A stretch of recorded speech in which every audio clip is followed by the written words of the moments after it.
Igoti rĩgiĩ marĩa maturigiciirie nirirugamitie itwa rĩa mũtongoria wa bũrũri William Ruto rĩa kũhingũra utemi wa miti mitituini mweri umwe mũhĩtũku.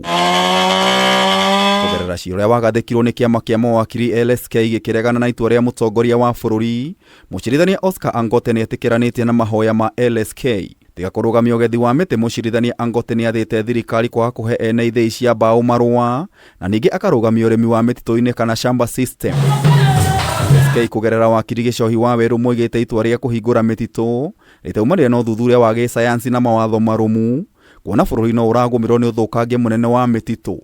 Honorable Speaker, no akĩaria bunge-inĩ ya Senate, Minister wa mĩtitũ na marĩa maturigiciirie Soipantuya no athiĩte na mbere na gũtetera itua rĩa thirikari. Lift of the ban has nothing at all to do with the wanton destruction that's going on, because we have not, or the President has not said that we are lifting a ban on logging in our indigenous forest. It's only within the 5% of commercial plantations. And Mr. Speaker, we have a felling plan which is sustainable.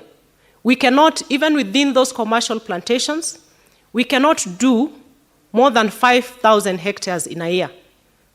This is to give room for, once you do 5,000 harvesting in 1 year, and if you divide that by 150,000 hectares, it takes us to so many years, Honorable Speaker. Soipan oigĩte no gacunjĩ kanini ka mĩtitũ gekũhutio nĩ ũtemi ũyũ wa mĩtĩ, no agĩtĩkĩra kũrĩ na ũthũkangia mũnene wa mĩtitũ bũrũri-inĩ. Ciira ũrĩa ũgathikĩrĩrio tarĩki 14 mweri ũyũ. Ngeribotera Kameme TV, njĩta Gĩtaũ wa Wanjikũ.